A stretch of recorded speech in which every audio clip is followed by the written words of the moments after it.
Hello and welcome to the M2 Podcast. I'm your host, Michael Lanty. My co-host right here is KyleHeath. This is the show where we cover gaming industry related news of the last week. This week we're going to be covering a little bit about a game studio coming to the Carolinas, which is close to home for Kyle and I. We're pretty excited to talk about that. It's coming down to Charleston, South Carolina. If you've never been, definitely go there, get some good golden rice. What's it called? A Carolina Gold Rice. That's what it's called. Barbecue. Do that stuff. And barbecue. Don't forget the barbecue. Definitely check that out if you're ever in South Carolina. Other things that we're going to be talking about is a little bit of an update going on with Ubisoft. There's an analysis or analyst that came out and basically said there are massive changes are going to be coming. We're going to dive into that. We're going to talk a little bit about Capcom, and they're hosting a competition now. Looks like it's a competition for developers and their proprietary RE engine. So could be pretty cool. Then we're going to dive into something I'm excited about. Kind of added it right before we hit the live button, is video games and the impacts on kids' IQs. So there's a research study that's been going on the last couple of years, and there's an update to it. So we're going to dive into that. And then the last one we're going to finish off with is Utah University is hosting. No, they're not hosting. They're contributing about $2 billion to the video game industry. So that'll be a pretty interesting headline to cover. But before we get into it, Kyle, how you been, dude? How's it been going? You told me that you've been playing Marvel Rivals. I downloaded it. I have not personally played it, so I definitely want to hear what you have to say. Oh, dude, we'll get into it first. Yeah, I played some Marvel Rivals. Checked it out. All those games, obviously, we knew about it, and it was kind of just it was very much kind of on the radar. But I think for me, I didn't realize that it came out yet. So a couple of my buddies were like, "Yeah, dude, Marvel Rivals, it's free. Download it. Let's check it out." So hopped on for a few hours and played, and I was like, "Yeah, dude, I'm enjoying I've enjoyed the experience. Kind of a little bit I played. It's very much a lot of parallels with Overwatch since it is a hero shooter. So a lot of the characters and stuff I was able to correlate with, kind of correlated to someone in Overwatch. So the character I mainly played was Punisher. Punisher is very much reminds me of Soldier 76 in a way. Yeah, that makes sense. His ultimate ability is different than Soldier 76's, but it's it's still the standard FPS. It's not first person, but the standard shooters, left click, everything. Oh yeah, a little bit of ammo. Is there bullet spray patterns and stuff like that, or is it straight up how Soldier 76 is in Overwatch, where it's basically it's projectile based, but there's no spray really? Yeah, no, I think it's just kind of like a hit scan, sort of just click and shoot. There's definitely no pattern. Laser pointer. So yeah, I mean, honestly, for most characters, I feel like it's like that. I mean, there's obviously a Hanzo kind of equivalent with a bow. He's obviously, I don't know if he's hit Hawkeye, right? Yeah, I think so.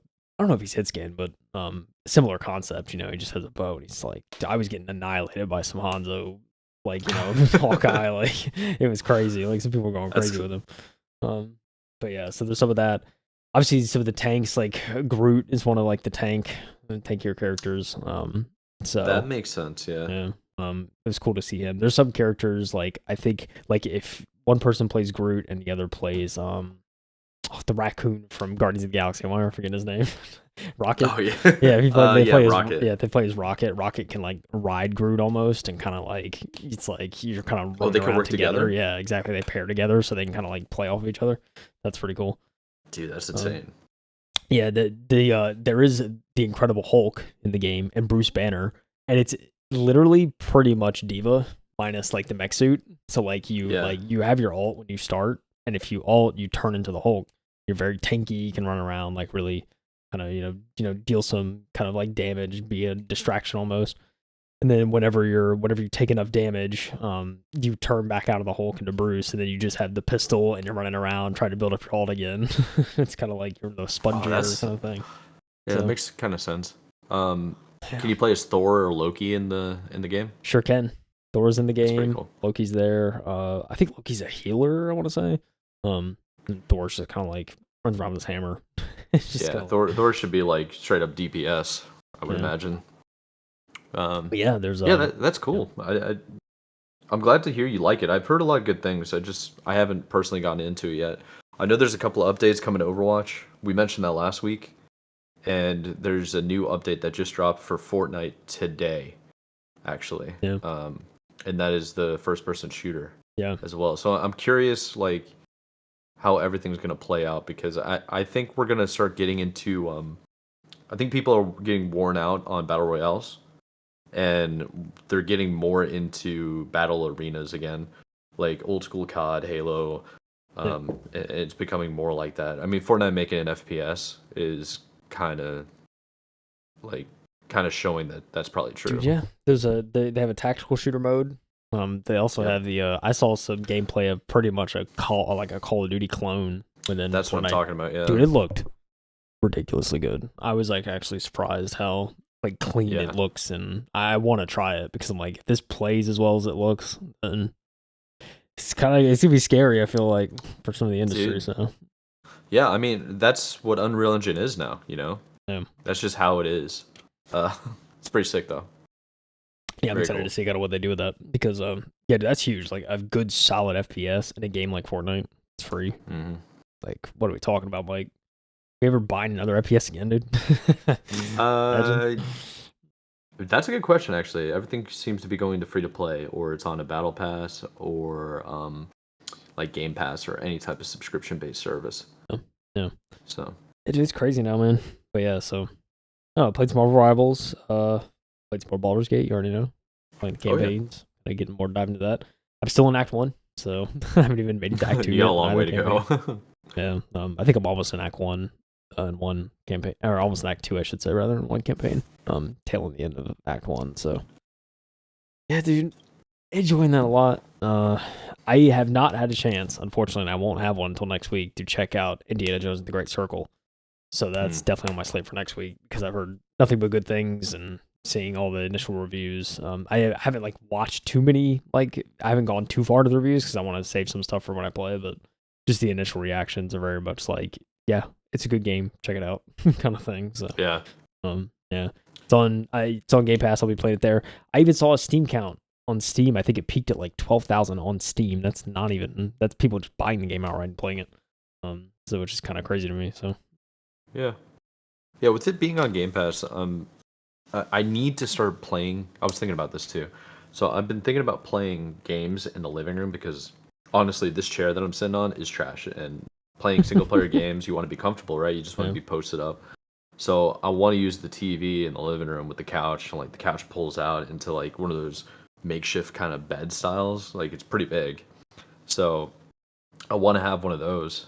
And I've been thinking, I was like, dude, I want to stream too. So I'm like, how can I make this work so I don't have to be at the PC? Because I'm not moving all this crap. So it's like, okay, I have a 30-foot cable of HDMI. I need another one, and then I'll just run it back and forth. And if I want to do comms or something like that, I'll just I'll do a call on my like tablet to myself on Discord, and then that's how I'll communicate. I don't know. It could work. It would definitely work. It'd probably be sketchy though. Sketchy. Yeah, it'd be weird. Yeah. But yeah, dude. I don't know. I don't know. Just you like talked about that made me think like maybe it'd be worth checking out Indiana Jones on my Xbox, the Series X we have out in the living room. That's what I'm saying. Big TV might be worth downloading it there. It's 100%, yeah, because it's like the graphics look really, really good. Yeah. I mean, hey, take advantage of that 4K HDR that TV provides. Oh, great. Shoot. I might need to take it over to my parents' house. They have a really good TV. It's gonna be like 65 plus inches. Like can do 8K if it wants to. Oh, dude, yeah. Yeah, no, you just inspired me though. Might try and download on the console next week. I think that's the way. Because I think with cloud saves too, I could probably switch between. I'm surely. 100%. Yeah. Consoles. So. Yeah. You definitely can, because you can do that with a lot of Game Pass games. I know Halo Infinite's one of them. Yeah, you can 100% do that. Yeah, I'll double check, but I'd be surprised if I couldn't. So. Yeah, a modern title, dude. The year 2024. Come on. Yeah. For sure. All I'm saying is, everybody, it's a miracle. A Bethesda published game is doing well. You know what I'm saying? Not necessarily developed by Bethesda, obviously, but published. Hey, give credit there at least. They're killing it publishing wise. Oh, that's how they are, dude. That's 100% how they are. I just want the Softworks to, actually the developer to actually do well. Hey, only time will tell, Mike. I don't know. Oh yeah, it's gonna be fun. What'd you play, Mike? Well, I played mostly COD.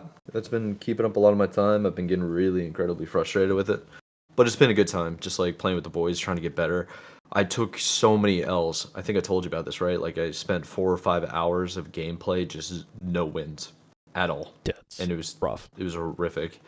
So I've been really trying to change up my gameplay, and like it just what I've noticed is everybody just kind of apes a lot, and nobody really knows how to rotate properly, and the spawns are incredibly inconsistent. So now what I've actually like taught myself is I have Halo brain rot. I expect people to spawn in like certain areas. So whenever I'm just like, okay, we're pushing. Okay, they should spawn in front of us. Every time I have that thought of like they should spawn there, I turn around and I look the opposite way where I think they should be. And almost every time they're on the other side, I'm just like, okay, yeah, that's the strat. So now I'm like locking in and I'm playing much better. It's just been driving me crazy because my KD was so high, and I just keep losing. And I'm like, dude, what do I do, man? Halo but yeah, brain rot. I love it. Yeah, it's pretty much what it is, though. Yeah. 20 years of Halo, and it's like going back to COD. I used to play periodically like 10 years ago, and now I'm trying to get back into ranked. It's like, dude, it's brutal because it's like I feel like there's certain ways you should be playing, and people just don't play that way. It's like they just throw away their lives all the time because the spawn time is less than 2 seconds. It's crazy. Yeah, dude, it's crazy, Iron Man. Absolutely nuts. But yeah, dude, glad to know we both got them games we're playing, grinding. Oh, 100%, dude. It's a battle, man. Yeah, that's the main game that I've been playing. I have plenty more games that by next week I'm excited to talk about. How it's like, okay, I tried out Marvel Rivals. I got back on Dragon Ball, Sparking Zero. Come on, Mike. Yeah, that's the goal, man. We gotta mix it back up. Get back on my my Mario Party Jamboree. Okay, yep. Options, yeah. Well, I actually got that one. Have online capabilities to try and play with some of my friends. And I was telling my friends, I was like, dude, you guys are like 30 minutes away. Just come over to the house. Let's just like meet up and do this in person. Have a couple of drinks or something. For real, dude. Get together.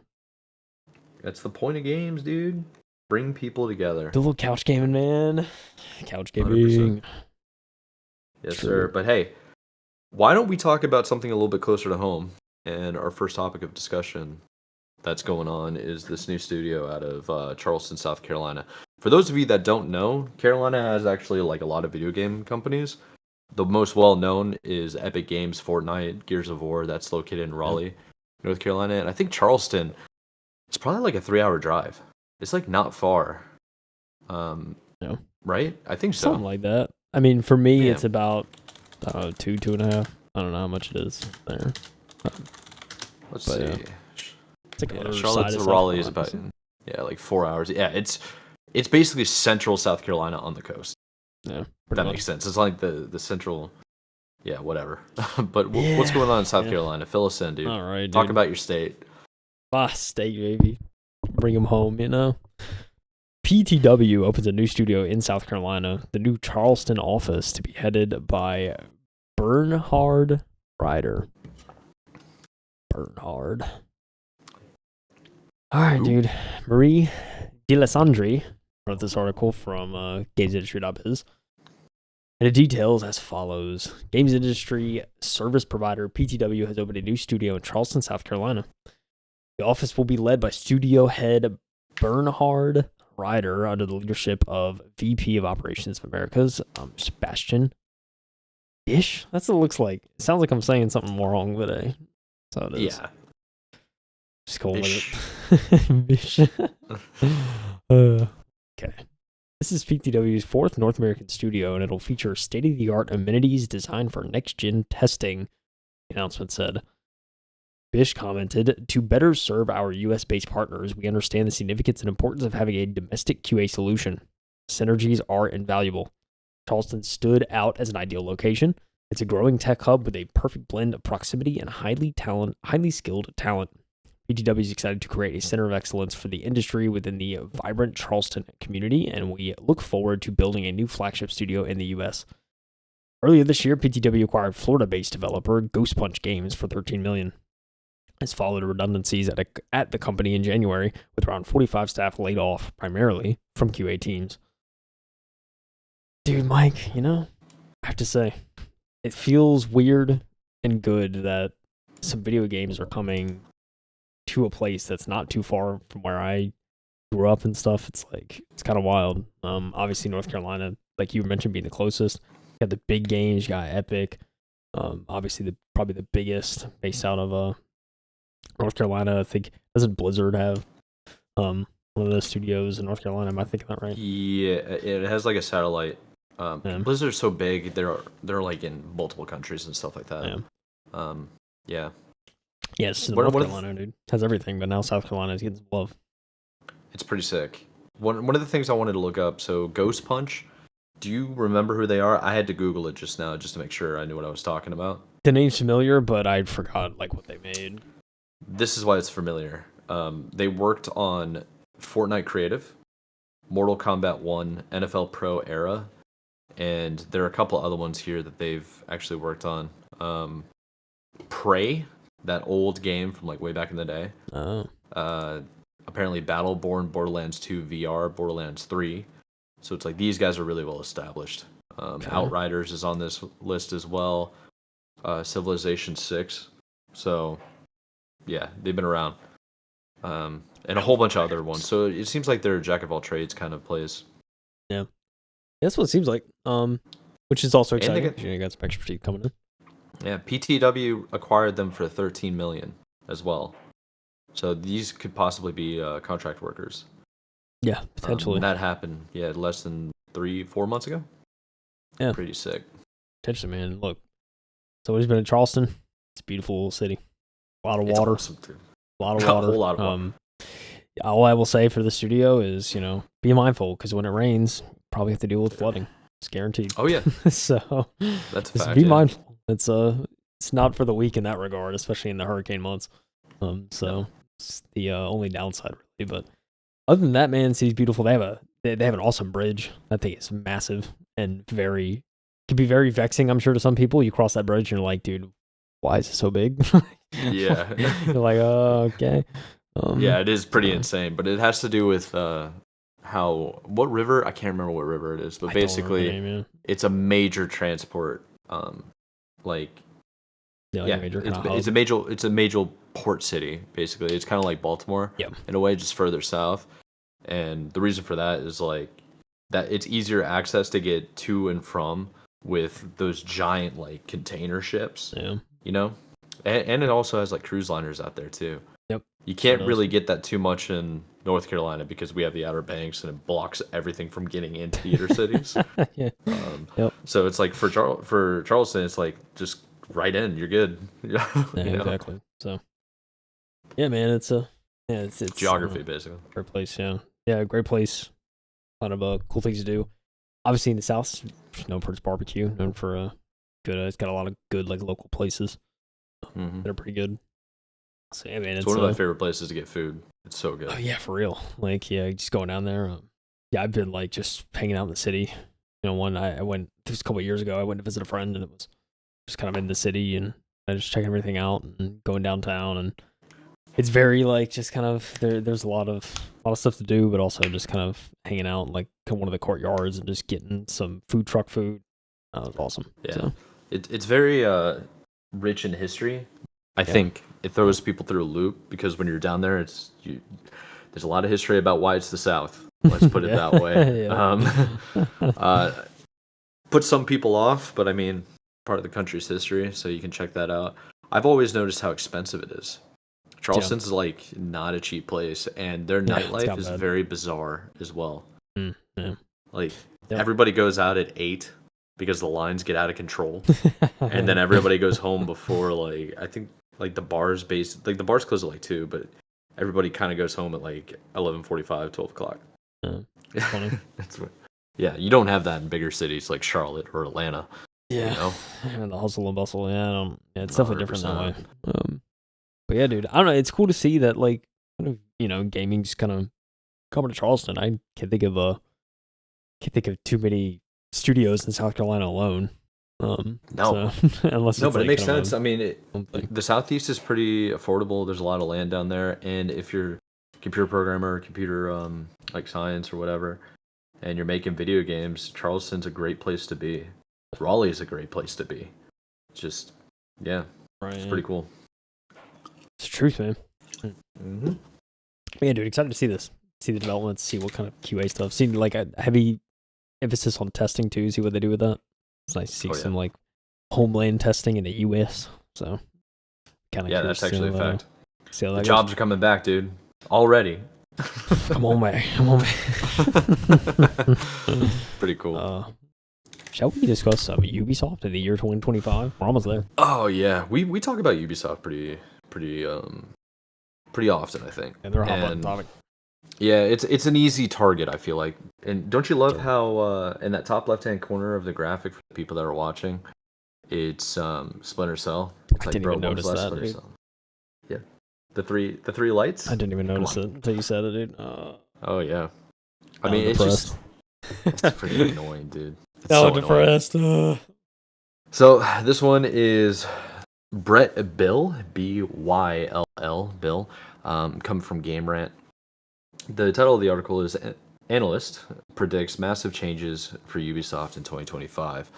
And I'm curious if he has the same like sentiment that I've been kind of talking about with just all the layoffs that keep happening with Ubisoft, all the games that seem to launch and bomb out, or controversies surrounding stuff that I find petty, like the Assassin's Creed. What's the new one called? Where they have a black samurai. Yeah, Shadows or something. Yeah, I think Everybody got all upset over it, and then they end up pushing the deadline and stuff. Yeah, it just. And XDefiant just shut down. It's like, bro, they're not. They're having a rough time. So let's get into this. So there's an entertainment analyst, Joost van Drunen. Hopefully that's pronounced correctly. I like that. Oh, you're gonna do the text speech? See what Google says. What you got? Von Dronen. Joost von Dronen. Joost von Dronen. I like that. Joost. That's a sick name. So he, this analyst, believes that Ubisoft is headed for privatization, other major shifts and strategies. 2024 has been a particularly hard year for Ubisoft. Despite having a hold on giant IPs like Assassin's Creed, Rainbow Six, and Prince of Persia actually like popped off. That was a win for them. Dude, I'm telling you, man. It's true. Recent outings have been less than stellar, with the reception to releases like Star Wars Outlaws highlighting what could be a broader lack of trust in Ubisoft's approach to gaming. Most recently, Ubisoft announced plans to shut down XDefiant, its first-person shooter that set out to contend with gaming giants like Call of Duty. Many people expected XDefiant's shutdown, predicting the game's future based on its dwindling player count. Now that XDefiant's services are planned to shutter, new registrations and downloads will be blocked, preventing more of Ubisoft's resources from being allocated towards the title. People following Ubisoft have also taken XDefiant's failure as a greater sign of the company's current status. Yeah, I don't think this has been a long time coming, and I think only normies, people that don't like pay attention like you and I have the last year, maybe 2 years, is XDefiant. I said it was dead on arrival, but I thought they were in trouble way before this. I thought they were in trouble during the Black Flag era. Not Black Flag, Skull and Bones. When they were getting ready to launch that, and then you just notice they're just not making good games. They're not successful. I'm surprised we haven't heard anything about Skull and Bones, Mike. XDefiant before Skull and Bones. Crazy. Well, Skull and Bones took 10 freaking years to make. Way too long. You know? And that was the product they made? Crazy. Allegedly. Who knows, dude? So, continuing on, the report from the analyst, Dronen, business professor and gaming analyst, he says, suggests that Ubisoft is headed for privatization and dismantling in 2025. The analyst supports this claim by citing the company's track record throughout 2024, especially noting the substantial drop in Ubisoft stocks that occurred this year. Further along, Van Dronen describes the company's approach to game development as stubbornly outdated. suggesting that Ubisoft's recent habits, including a refusal to take risks, innovate, and find more engaging ways to monetize its games, are a pattern leading it towards failure. I don't think that monetization stuff actually matters. I really don't. Oh, I feel okay. like you can monetize the hell out of a game, but if nobody's playing it because the game's trash, does it matter? You know? How many games have we seen where the only thing that's functional in the game is like the microtransactions? Store. It's crazy. Yeah, the store, the battle pass, those work like a charm, but God forbid you try to change your look sensitivity. Yeah. You know what I mean? Like, just little things are broken. Stubbornly outdated. Telling you. I don't feel like this refusal to take risks is fair. You think? Doing, I mean, your Star Wars Outlaws is a female lead character. I think they didn't dive more into what an outlaw is. I think that was their problem. So maybe you could say they try to play it safe, to play They it to didn't like take the risk. yeah, I guess so. But I Could mean, put like, it that way, I mean. there's like over character arcs that you could say they took risks, but they didn't really do anything with it. Yeah. You know what I mean? It's I like they mean- took the initial step, but they should have went further. Right. That's what I'm saying. Yeah. I mean, I agree with him. I think from a risk perspective, I mean, I think the reason we've been seeing kind of mid-tier games from them is because, like he's saying, they're not like, there's no one really thinking outside the box or trying new ideas. It's kind of just, they have a Regurgitating the same crap. they have a formula and they're just trying to stick to it. And now the formula is old and stubbornly outdated. Some may say, and now we're seeing the effects of that. And I think for most of the releases, so Okay, possibly, yeah. That's how I think. I think you might be onto something. So, Ubisoft could be headed for major changes, and you can actually flip through some of these images. It's pretty sick. I mean, the graphics always look good with Ubisoft games, I feel like. Although there are occasional bugs, but yeah. So, rumors of potential Ubisoft buyout have been floating for a few months, hinging on the fact that investors have encouraged and even demanded the company to go privately recently. Ubisoft CEO Yves Guillemot has attempted. Guillemot. Has attempted. Yeah, Yves. Has attempted to manage the conversation surrounding a buyout, and fans have stated their desire for the company to utilize its most well-known IPs to prevent further losses. Yeah, no kidding. Yeah. The analyst points to Assassin's Creed Shadows as the saving grace for Ubisoft amid several recent missteps, but he doesn't project confidence in the project, restoring the Ubisoft brand. Assassin's Creed Shadows was delayed to ensure the product gets the best launch possible. However, Van Drunen discusses the way that player trust is a form of currency in the gaming market that Ubisoft is running low on. No kidding. Yep. That's a fact. Although the company has taken steps to ensure a better rapport with its audience, Ubisoft may have attempted to obfuscate. You don't hear obfuscate. Obfuscate? Yeah. Obfuscate. It's a tough word to say sometimes. Yeah. Obfuscate its Steam data, which could cause a wider rift. Regardless of how Ubisoft's next big release fares, many believe the company has a difficult future ahead. You know, one of the things that always kind of pissed me off with playing Ubisoft games online is they had their EA's the same problem, by the way. They have their own like game launcher, they have their own store, they have their own servers, and it's like, dude, they're all subpar, buggy, frustrating, and it's just like one more place that I have to remember a freaking password. You know, it's brutal. Yeah, dude, it's something. But yeah, dude. Look, man, Youst, spitting, dude. You speaking facts, spitting, dude. I think, I pretty much agree with his takes.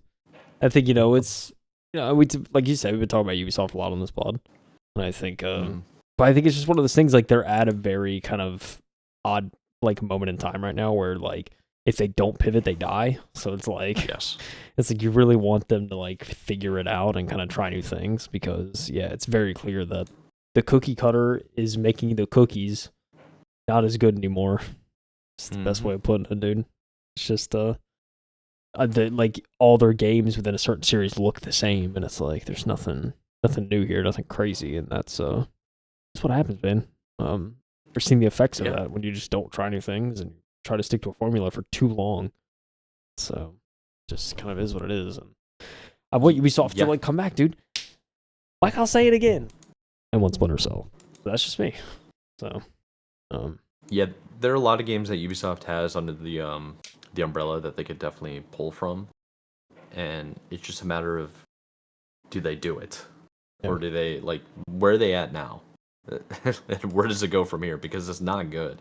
They need to make changes. I mean, dude, Prince of Persia: Lost Crown.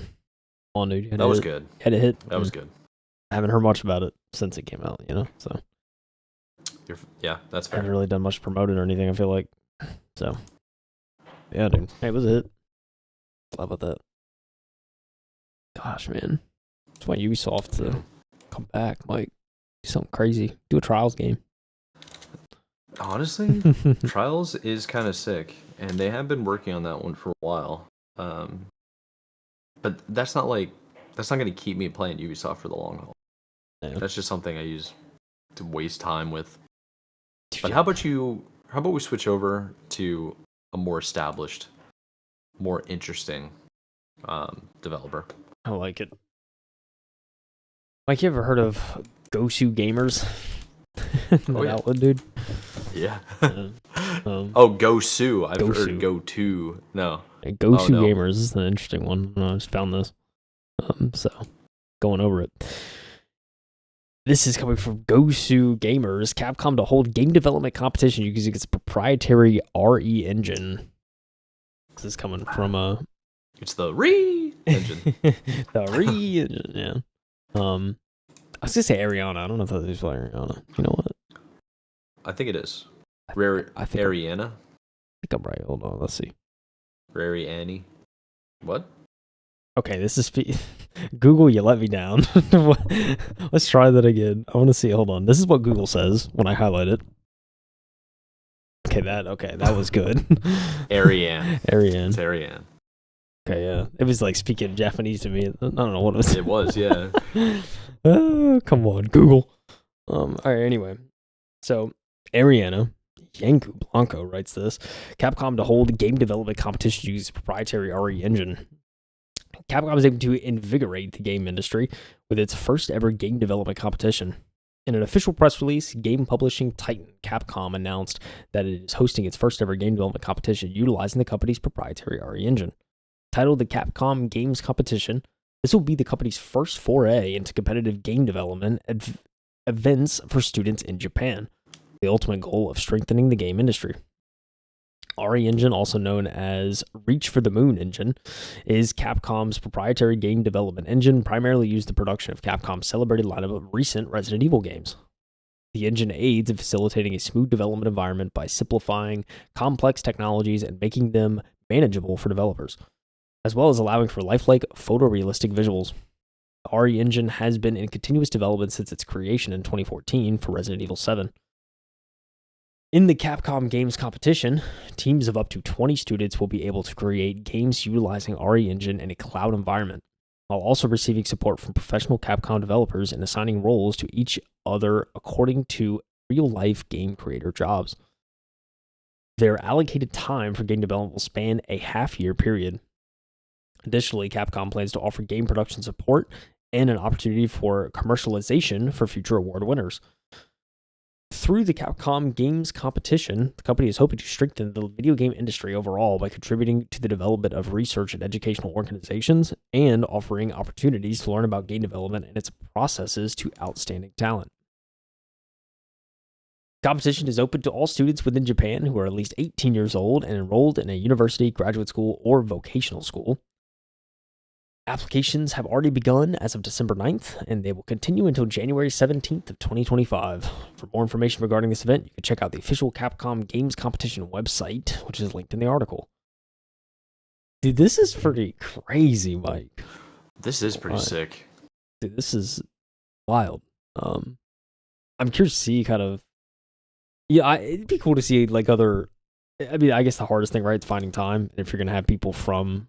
Capcom try to assist, with these developers and stuff. It's like how much time would they be able to allocate? So it's definitely a time kind of issue there I could see. But I mean, outside of that, I think it's a cool way to get people familiar with an engine that's not necessarily Unreal or kind of one of the proprietary, or one of like more like kind of widely known engines, Unity. And I don't know, Capcom's one of the few that still use their own proprietary engine. I feel like so.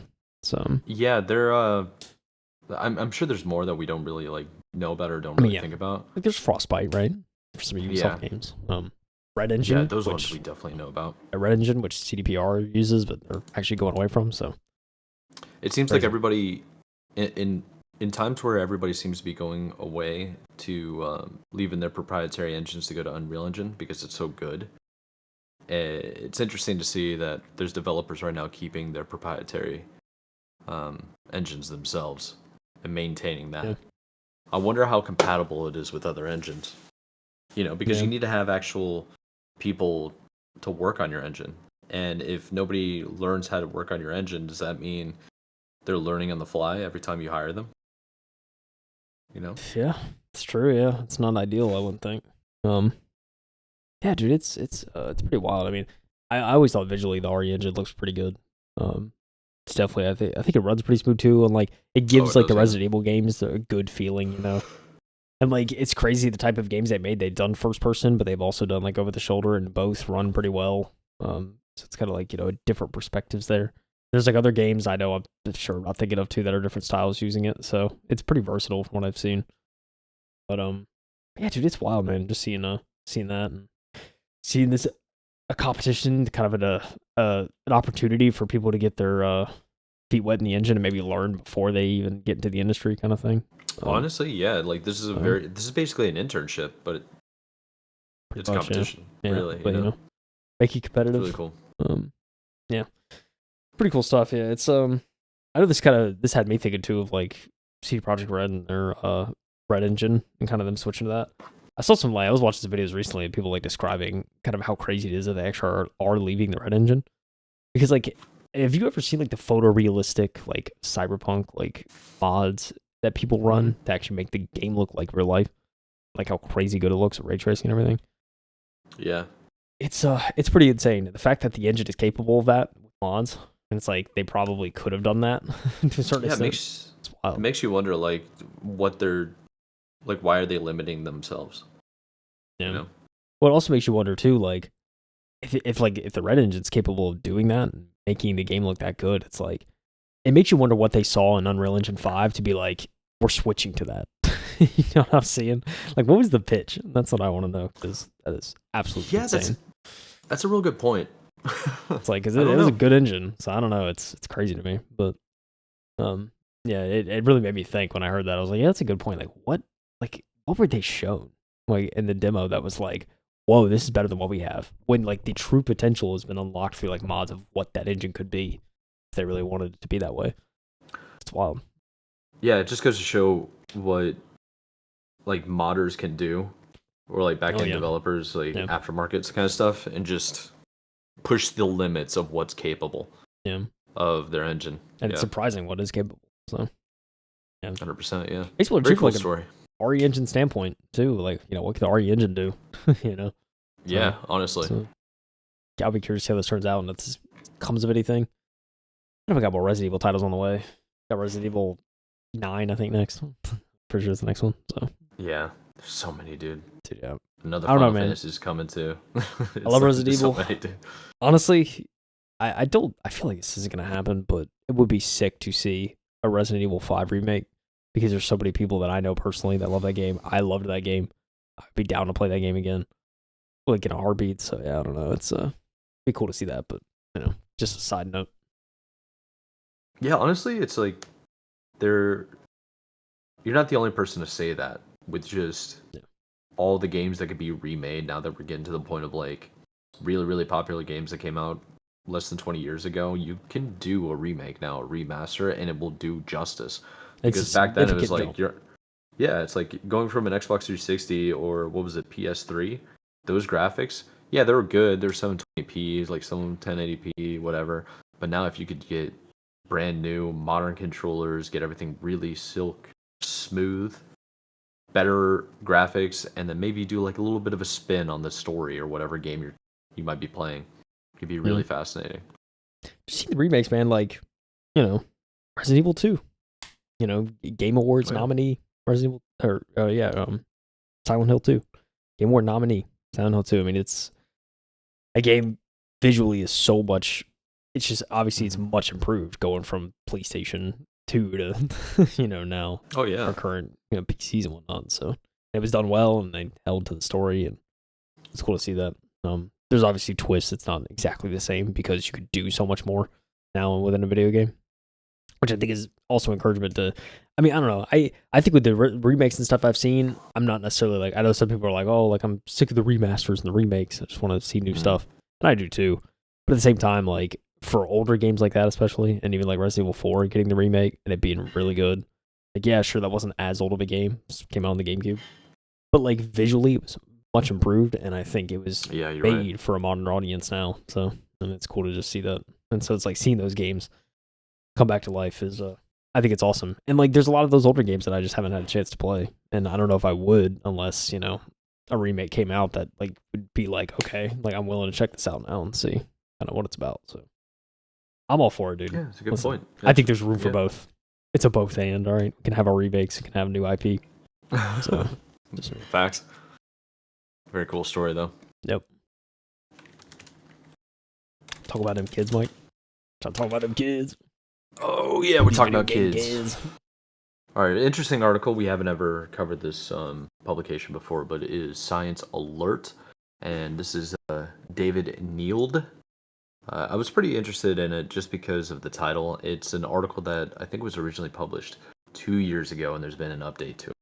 So, it is about playing video games has an unexpected effect on kids' IQ, says a study. I'm interested to see what this is like. And before we get into it, do you feel like video games could increase your IQ? Mike, unequivocally without a doubt. Yeah. And I'm not just saying that because we have a gaming podcast. I've experienced it firsthand, seen it in other people. Like just the amount of the amount of skills you can garner from it, and the amount of just from a visual standpoint of like playing the games, especially like puzzle related games, you actually use your brain. You're actually thinking. And really advanced puzzles and stuff that very like, games cognitive. don't help you at all. Yeah. Oh yeah. A shooter, improve your reaction time, accuracy, like really kind of keeps people engaged. Multitasking. Yeah, exactly. Multitasking. Like especially if you're playing like a competitive shooter, it's not just the actual game you're seeing. It's like from a tactical standpoint, okay, it's like making you think outside the box and be like, all right, what's the best advantage here? What can we do here? Where it just like no positioning, everything. It's so much more than just what you see. So it really just gets the brain going. It's like yeah. And everyone I know that games, like majority of them are just like smart, intelligent people and just chill people. So yeah, it's awesome. Yeah, I think it definitely helps with spatial awareness. Especially if you play like a bunch of racing games. In particular, I feel like racing games, the drawback would be overconfidence, but I feel like if you play racing games first person point of view with like sim games just in general, it can improve your real life like experience driving and operating vehicles. I mean, there's actual pilots that trained on Flight Simulator, There's real race car drivers that train on F1, Yeah. Or what's the other game? Is it just Race Sim or whatever? There's a name for it. iRacing? iRacing, thank you. Yeah. Yeah, that's for real. So I think there's a lot of benefits. I'm curious what they identify as IQ, because for me, IQ is a spectrum based on different categories. It's like you can have like an incredible IQ in video games, right? Yeah. But you can also just be like dumber than anybody's business in a different category. Or you can be like insanely high IQ and like an emotional awareness and like understanding people's behaviors. EQ, as they say. Yeah, good point. Yeah, so I'm curious what this is going to be about. Anyways, back into it. So, researchers have linked spending more time playing video games with a boost in intelligence in children, which goes some way to contradicting the narrative that gaming is bad for young minds. While the difference in cognitive abilities was a small one and isn't enough to show a causal relationship, it is enough to be notable. And the 2022 study was careful to factor in various variables, including differences in genetics and children's socioeconomic background. Well, of course, I feel like you got to have a stable socioeconomic background to afford video games. Yeah. You know? It's true. It's very true. Just saying. So, meanwhile, watching TV and using social media didn't seem to have a positive or negative effect on intelligence. The research should prove useful in the debate over how much screen time is suitable for young minds. That part is going to be the most interesting. Yeah. That's true, The debate, the never-ending debate over how much screen time is suitable for young minds. Yeah, dude, it's crazy. You know, growing up, especially when, you know, TVs were a new thing, it was, you know, from what I've heard, especially whenever like TVs came around, it was kind of like, oh, too much screen time. We don't know. Like there was so much unknown. It was like, oh, don't watch too much TV. Like so and so happened. So happened. Dude, like there's something to that. The CRT that I have over here, that thing was burning my eyes after looking at it for 6 hours. And it's probably wasn't built. It definitely wasn't optimized for long consumption, I'm sure. Like, heck no, man. No way.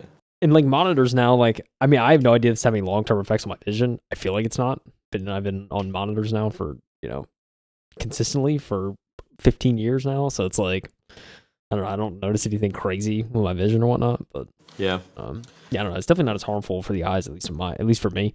Some people are probably more sensitive to the blue light and stuff. Yeah, dude, it's wild. Yeah, I mean, some monitors will definitely hurt you. I mean, it just comes into what you are comfortable consuming in a way, you know. Yeah. Like my phone, for example, is always on dark mode. It's always on what's it called?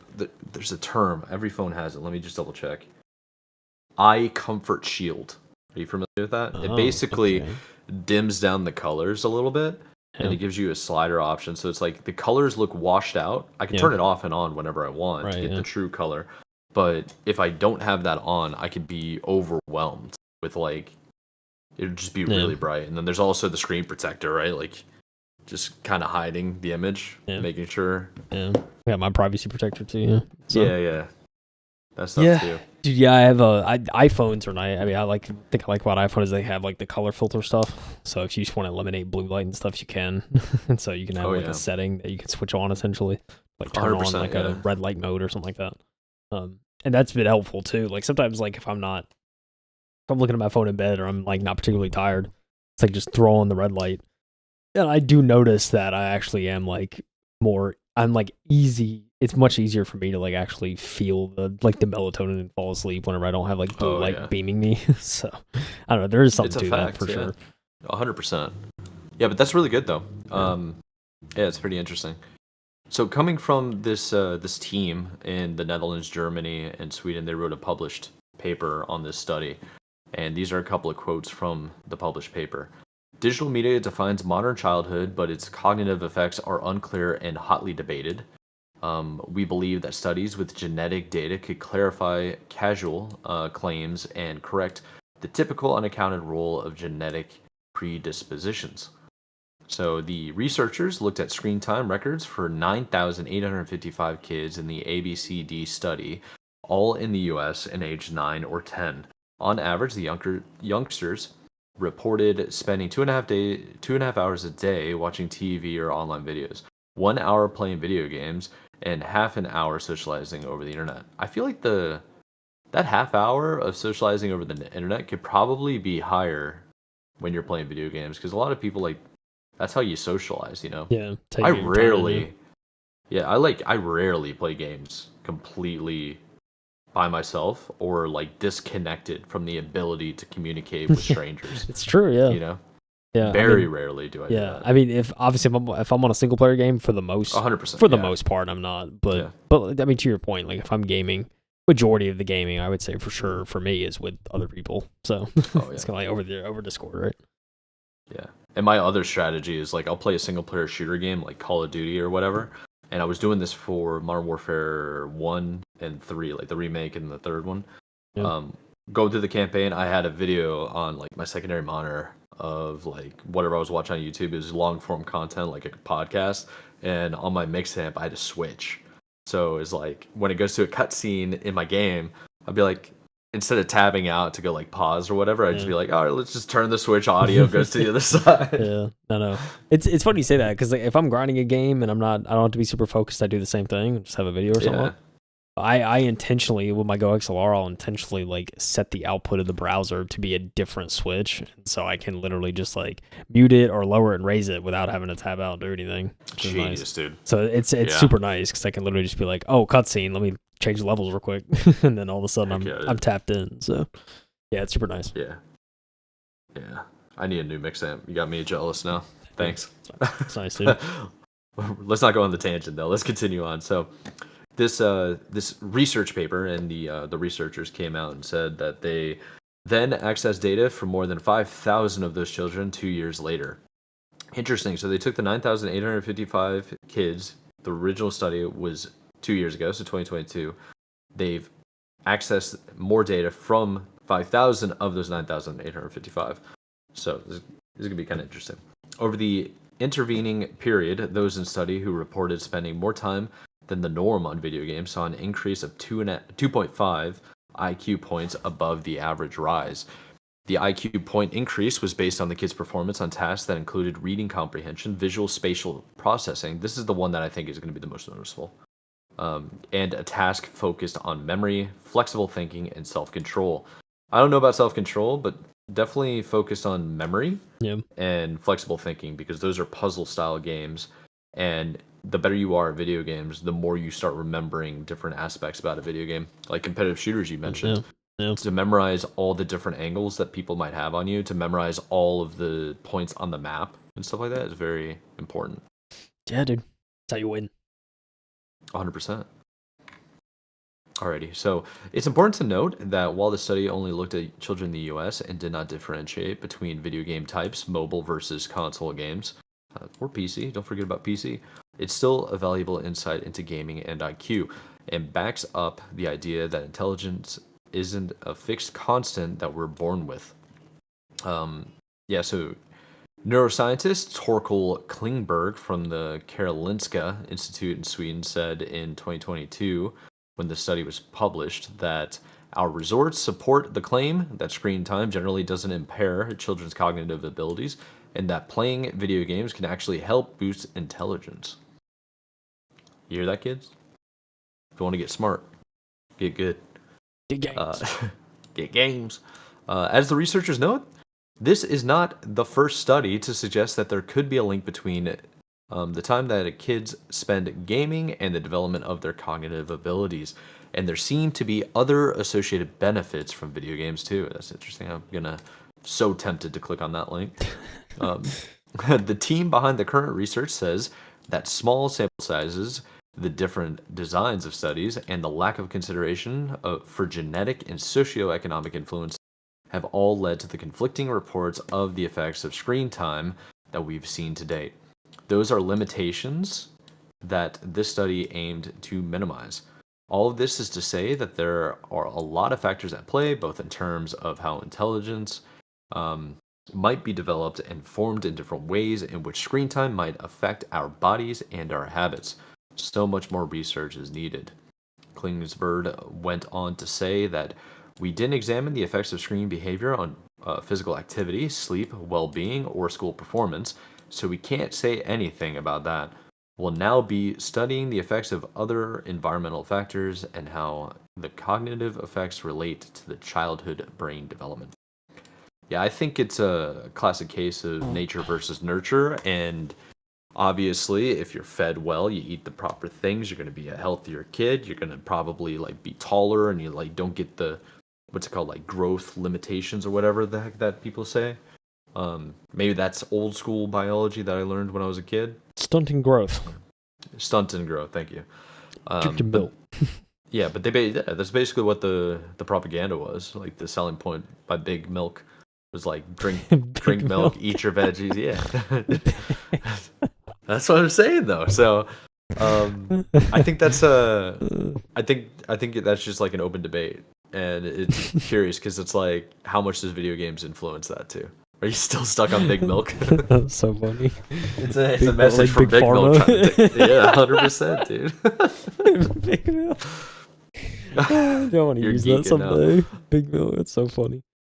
I mean, yeah, I don't know, to your point, you're not wrong. I think it's funny too. I mean, yeah, I mean, it's definitely like nature plays a factor, I think, into some of that. I I think mean, so, man. hey, I probably could have been taller. I mean, obviously genetics plays the biggest role in that, but hey, I probably could have Oh, been a little bit taller 100%. if I, ate my Well, veggies. I don't know. that's yeah.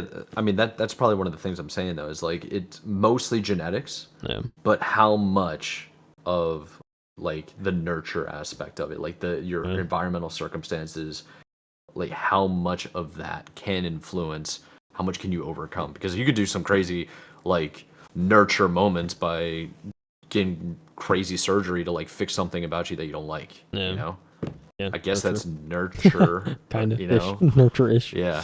I don't know. It's yeah, I mean, I always think when I think about the whole like nurture kind of debate thing, I just think about pretty much everybody. Like, there's a lot of people that grow up like, or not a lot of people, but there's been like cases where people grow up in the mountains or something, right? And it's like, especially if they're men, it's like if you're a dude and you grow up in the mountains, like something about that air or something about everything around where it's just like, dude, they're just huge, man. Like everywhere, They're just big dudes. like they're big dudes, dude. So I mean, there's definitely something to that. I think that has more to do with how. So I noticed that too. Every time I went up to like Boone, Yeah. or Asheville and stuff like that, you always see people hiking. They're all Dude, tall. huge, yeah. Yeah, like minimum height is 6 foot for like Yeah, half it's of crazy. them. It's very weird to see, but I think that has more to do with the environment that they're in. It's the same way in Colorado too. Mhm. Like if you're in the city of Denver, it's like yeah, normal people, normal heights and stuff like that. You go up into like into town, into the like what's it called? The Like, what's Rockies, a famous into the Rockies? You'll actually start seeing like way bigger people, yeah. and I think that just has to do with just if you're shorter, you're not gonna be hiking that much. Yeah. You Yeah, know, not as physical, yeah. yeah, it's not like you're not strong enough. It's just, dude, hiking sucks. And these Yeah, it does. people that have like freaking cheetah gazelle, freaking what's it called?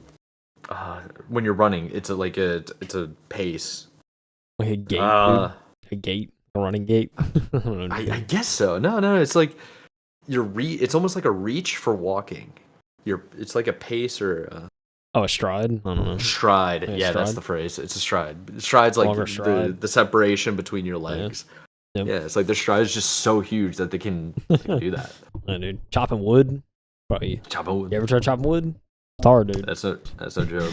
This is One hard. dude on TikTok all the time is like chopping wood, constantly showing off his new axes, and I'm like, Dude, literally. bro is Yeah, jacked. showing off his axes and showing off his abs, Yeah. dude. Seen him. Yeah. And he's just a dude out in the woods cutting wood. Yeah. And then yeah, he's like you can tell he plays into it sometimes with the content too. Cause, Oh, he just 100%, plays dude. into it. He's like plays into the memes. We gotta sell the point, dude. Yeah, dude. Have to. Yeah. Yeah, it's funny. But yeah, This dude. log cabin ain't gonna build itself. Literally, man. Go ahead, sorry. Listen, all I'm saying is like, video games aren't a bad thing for kids. I think it's important as a parent to obviously teach moderation and limitations. With anything. Yeah. Because yeah, that's always important, especially with kids.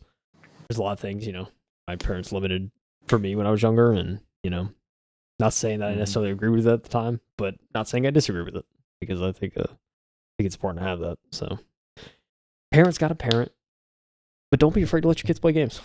There's a lot of benefit, and not that many drawbacks, especially if you teach properly. So that's the way I look at it. And I think you're right. I think that's completely fair There's and reasonable. There's a lot of just like video games. I always talk about being an art form, because it just is, like, especially depending on what you play. It's like it's a form of medium that I don't know. I just feel like can't be beaten in my eyes, because it's like sure, there's great movies, there's great music and everything. That's all great.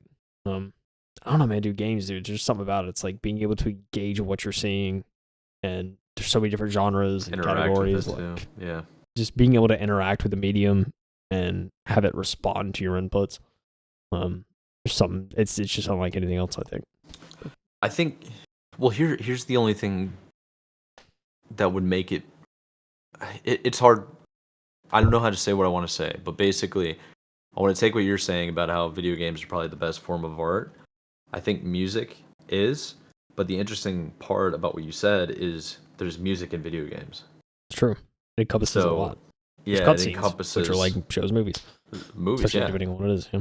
yeah. You could watch Story-driven cutscene content. reels of a game, which you've talked about. Watch the cutscene Yeah, reels. It's pretty much a movie. I do that all the time, Yeah. all the time, dude. On a cutscene reel. It's like an It's hour really and a half, cool. 2 hours, and you're like, oh, this is a movie. So, He's like, yeah, it's a straight up movie. It's pretty cool. yeah, it's pretty wild. So, yeah, dude, it encompasses everything. And I don't know. There was one more point, but I forgot it. So all I'm saying is play games. Yeah, play games makes you smarter, apparently. It sure does, man. But hey, how about we finish off with something I found kind of interesting is this University of Utah story.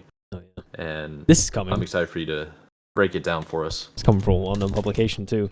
CNBC. How about that? Yep. Big news CNBC. network. Chris Dilla. What's it? What does Google say? I think Delia is right. What's up with Google? Dillilla. I don't know if that's right. I feel like it probably is. It just accent. I mean, I don't need to do this one. Andrea Day. All right. Yeah, if you get that wrong, I don't know what to tell you. So from Fortnite to Hogwarts Legacy, one university fuels Utah's $2 billion video game industry.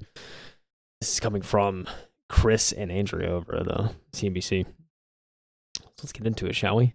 Utah, I think it's the UW, Utah Utes.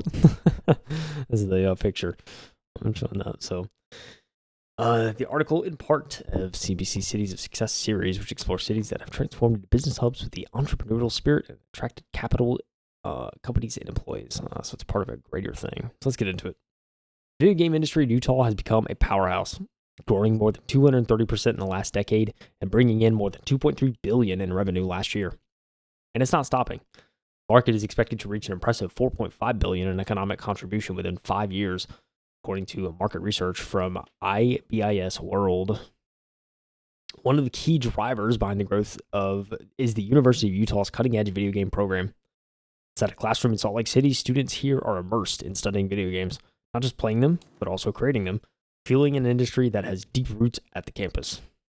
The university boasts a legacy that includes industry luminaries Doug Bowser, president of Nintendo of America, and Nolan Bushnell, the founder of Atari and creator of the iconic game Pong. Alumni of the school have gone on to create games generating more than $2 billion in lifetime revenue, according to the university. Quote, there were just a whole host of people who came here to go to school and then graduated and were pivotal in the games industry. Michael Young, chair of University of Utah's Division of Games, said in an interview on CNBC's City of Success, Salt Lake City, which premiered on December 10th. So, a little series, there's a video portion to it. Leveling up. So, talk about some of these achievements. You have Doug Bowser, who's president of Nintendo of America. He's all went to University of Utah. Nolan Bushnell, who's the founder of Atari, creator of Pong. John Blackburn, vice president of studio head of WB's Avalanche Studios, he was the lead on Hogwarts Legacy. You have Ed Cutmole, who's the co-founder of Pixar, former president of Walt Disney Animation Studios.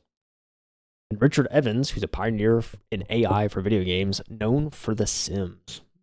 Some notable alumni. It's pretty sick. Before it became... All those are really big names, too. Really big names. Yeah. I didn't even know that. Before it became a formalized program, the University of Utah's gaming initiative began modestly within the computer science department, according to Young. It wasn't until 2008 when a group of students proposed a dedicated gaming area of study that it gained traction. By 2010, the Entertainment Arts and Engineering program, known around campus as EAE, was established with a structured curriculum and a dedicated focus on gaming and interactive entertainment. In 2017, the EAE program launched a bachelor's degree in gaming, marking a significant step in its development. By 2021, it had become the university's 10th largest major, attracting around 1,200 undergrads each year. The demand has just skyrocketed, Young said. In the Princeton Review's 2024 rankings for top game design schools, the University of Utah rose to 4 for both undergrad and grad programs, up from number 7 and number 6, respectively, in 2023. Today, the program attracts a global student body with 72% of its graduate students coming from outside Utah. Dude, that's crazy. That kind of a recruitment out of state, it's a lot of money. That just goes to show, like, yeah, for sure, it's a lot of money, but it also goes to show, like, how good their program must be for that many people to be going out to Utah. Utah's a big state, but there's not a lot of people. So to see that they had this much of an impact, they got to essentially import students from out of state. Yeah. I mean, yeah, it's the Mormon hub too, right? On Mormon Yeah, people there. yeah. I mean, BYU, I think, is more of a Mormon school, but I don't know about Yeah, it is. University of Utah. I feel like it's not, but I don't know. I don't know much about UW, but just know that it's UW. University has committed $25 million to support further expansion of the program. Top grossing games. John Blackburn, Vice President Studio Head at Avalanche Software, a division of Warner Brothers Games, Inc., and a University of Utah alumni, credits the success of 2023's best-selling game Hogwarts Legacy to the talented team in Salt Lake City that includes many graduates of the university. The game surpassed $1 billion in revenue last year. They showed a little Hogwarts Legacy on the phone.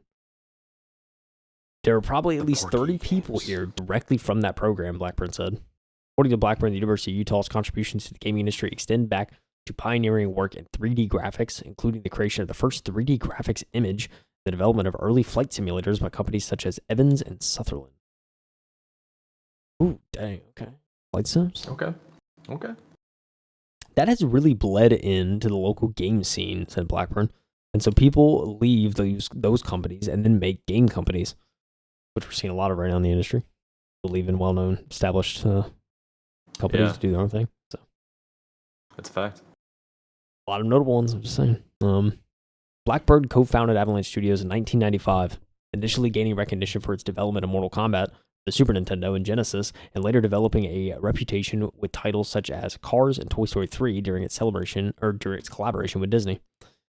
In 2017, Epic Games, headquartered in Cary, North Carolina, launched Fortnite, one of the world's most popular games, which now has more than 500 million registered users. Teams from around the world contributed to its creation, including some in Salt Lake City, where Donald Mustard, former chief creative officer at Epic, the game's co-creator, was based. I didn't even know he was based in Salt Lake. Neither did I. I had no idea. I'm learning a lot here. The University of Utah and Brigham Young University, BYU, as well as some of the other schools in Utah, have done a really good job building relationships with the developers that are in the area, Mustard said. He also highlighted Utah's unique approach to education. While some of these students are in school, they have to make their own video game. That's a very unique skill set that not a lot of people have. Those were the kind of people I wanted on my team, Mustard said.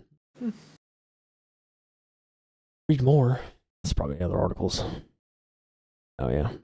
There are more articles. Now. It's crazy. That's pretty cool, though. That is really cool. I had no idea this was going on in Utah, man. I had no clue. Did you? Yeah, I did not know that University of Utah actually has a good video game development program. It's crazy. Every time I think of schools, I'm like, your mind goes to like Full Sail, right? Because it's like, the for-profit like gaming school. That's a fact, yeah. And even then, I feel like a lot of people are kind of just crapping on it now. It's like, it's not the best. And there's other options that are probably cheaper and just as good. I mean, there's a lot of people in the industry, I'm sure, that went to Full Sail, but also you hear something like this, it's like, okay, University of Utah has a good gaming program. Like, all right, like maybe worth checking out. I'd be curious to see. They talked about that list of kind of the top game development schools or top programs, I guess, and it was interesting to see Utah also high on the list. So it's very being top 5 is a pretty big deal. I mean, dude, come on. Like, is University of Utah's football stadium, you have like those mountains. Like, that is a crazy backdrop. Like getting to see those mountains every day, that must be insane. Dude, the Rockies are so gorgeous. Dude, man. Let me there's a whole list here. So this is from the Princeton Review, where University of Utah was listed. If you'll let me entertain you for a second, I'll talk about the top 10, looks like, of undergraduate schools in game design. I'm done. So, number 1 is going to be interesting, and I bet you would guess it, but it's NYU. Oh, okay. New York University in Brooklyn. NYU. Then you got University of Southern California, USC. Clark University, Clark. University of Utah, which we just talked about. University of Central Florida. I thought that was kind of interesting. UCF. Oh, wow. Yeah, I didn't know that. I don't know that. Rochester Institute of Technology. I know a bunch of people, like my coworkers, actually graduated there. A couple engineering degrees. That's interesting to see. DigiPen Institute of Technology. I have never heard of that. It's from Me neither. Redmond, Oh, it's in Washington. Redmond. Okay. Yeah. Then the next three you've heard of. So 8, 9, and 10 in order is Drexel University, Drexel. Okay. Michigan State, Michigan State University, okay. and Northeastern University in Northeastern. Boston. Okay. Okay. Yeah, Drexel's in New York, right? I'm trying to remember what that was, or is that Drexel where close? It's in Philadelphia. Philly. Yeah. Okay. Yeah. That makes sense. Drexel, Yeah. So what's interesting is the graduate schools. Number one is UCF, University of Central Florida. Wouldn't expect that. Wow. To be I honest. really wouldn't expect that. I did not know NYU's UCF up there. Just did not know. Yeah, that. It's dude. interesting. I know UCF had it's a massive school. I think it's one of the biggest schools in the country. Yeah. I feel like I could be making that up though. Let me double check. Yeah, I don't know some history going on. What is their enrollment? They have a 75% acceptance rate. Oh no, graduation rate. 41% acceptance rate. Basically 10 grand to go there a year. I wonder if I do population. Total enrollment 68,000. Jeez. That's a lot of people. Check. Yeah, that's a lot, dude. Mine was 30,000 basically. Yeah. Yeah. My favorite quarter of that. So. Yeah. My favorite thing for my university is 92% acceptance rate, 65% graduation rate. That number used to be 95, 96% acceptance rate and 40% graduation rate. That's crazy. It was bad. They were just accepting everybody. Yeah, pretty cool though. Beer, bro, we got you. Come on in. Yeah. Yeah, you like football? You like cheap? Not Pirates? Yeah. Yeah, you have formal nearby? You're a farmer nearby? Come on in. Yeah, but most of these just kind of repeat. There's arbitrary. Oh, this one's in Scotland. That's a pretty big deal. So the top 10 schools on the list for graduate schools for game design. Scotland's the only one on this list in the top 10. And it is Alberta University. No, not Abertay, I think. Let's find out. Hold on, mate. If I can actually do this quickly. Listen. Yeah, it's Abertay. Abertay, okay. Pretty cool. Pretty cool story. Had no idea this was going on in Utah. It's pretty sick to learn something new here. Interesting. Kind of surprised you didn't. One of the schools. I don't know why in my head I was like maybe Georgia Tech or something like that's one of them. Nice. Dude, that's what I would think too. But I don't know. Yeah, but I think it needs to be more creative design. Yeah, fair. Yeah, that's fair. Yep, good engineering school, but probably not good video game school. No, probably not. No. Oh, dude, so funny. Yeah, UCF though. It's just so crazy. I would have never have guessed UCF ever in my days, man. Never ever. Oh man. Look, Mike. That's all I had, dude. Sorry. Yeah. Sorry, you said. Get him out of here. No, that's pretty cool, man. It's just very interesting to see. Basically, Yeah. Yeah. That last one is interesting for sure. It's cool to get something different and seeing there's colleges I would never guess that actually cared about video games much. And it's whoa. Bro, there was straight up no shot I would ever think of that. No, That's crazy. That's pretty cool though. It's pretty cool. I feel like this week's articles were kind of straightforward, to be honest. They're different, dude. I liked them. Yeah, they were. I don't remember the last time we actually had those more simplistic articles. Most of them we've been doing marathon reads. You know what I mean, dude? Yeah, 20 minutes later. Let's go. We're not done yet. Keep going. Man. Yeah. Very cool stuff, dude. Game Awards. It already happened. Game Awards, yeah. That's true. Yeah. Get your votes in. Hopefully it works for you. It's crazy to see that the Elden Ring DLC won Game of the Year, though. I'll say that. Yeah. Soft prediction. Yeah, hopefully not. To be honest, I don't think it should be up there. I think I a voted buddy of mine Black thinks this Myth. would be. That's what I was thinking. I think I voted for that too. Black Myth Wukong. I think my buddy expects Balatro to win. Yeah, I think that's his plan. Honestly wouldn't. Yeah, I mean, with something like, I'm pretty sure It Takes Two won a couple years ago, which was kind of surprising. Yeah. So I wouldn't be surprised if Balatro won. But yeah, I don't know. Yep. I got my vote on Black Myth Wukong because it was a really good game. So. Game. Yeah, but I guess we'll just see, man. We'll just have to feel it out, bro. But that's all the articles we have for this week, and I feel good about it. Yeah, I feel like sure. you can call it. We're getting done kind of early, dude. It's kind of weird. I don't know. We're chilling. Listen, I know next week we talk about Game Awards. We'll cover everything. We'll be late to the party, but hey, still gonna cover it before we end the year. So. Yeah, that's true. We got to talk about when we're gonna go on vacation. Probably after next week's episode. Yeah. I'm thinking next week is the last one, and then last one of the year. Yeah, we're chilling. So I think so too. Yeah. End the season on the high. I think that's what we've done the last few times. Just finish it off with the Game Awards. Yeah. Give people the breakdown, let them check it out. And I'm gonna have to go back in time to see how we organize that one. Because I want to keep the same formula if it worked. But yeah, dude. Yeah. Yeah, do you have anything to add before I let the people go? I don't think so, man. I got it all. I was like, is this gonna be the moment where he adds something? Go play games. Okay, man. Go play games. Say what? Go play games, bro. Oh yeah, go play games. Yeah, it makes you better. It makes you smarter, apparently. Especially go play games. 100%, dude. Well, without further ado, let's let the people go. Thank you very much for listening to us. This has been the MT Podcast for this week. I'm your host, Michael Anthony, co-host Kyle Heath. Before we let you go, just want a friendly reminder, we have links in the description below for all the articles along with timestamps, so you can go check those out whenever you want to. And yeah, that's really just it. We'll see you in the next one. Keep gaming, and hope you guys have a wonderful week. We'll see you next week. The award season. So, yeah, watch the awards. I'll say happy holidays next week. Yeah, facts. Not yet. YouTube, Twitter, and Twitch. Probably Kick Game Awards. Go check it out. Yep, everything. Everything. All right, bye-bye.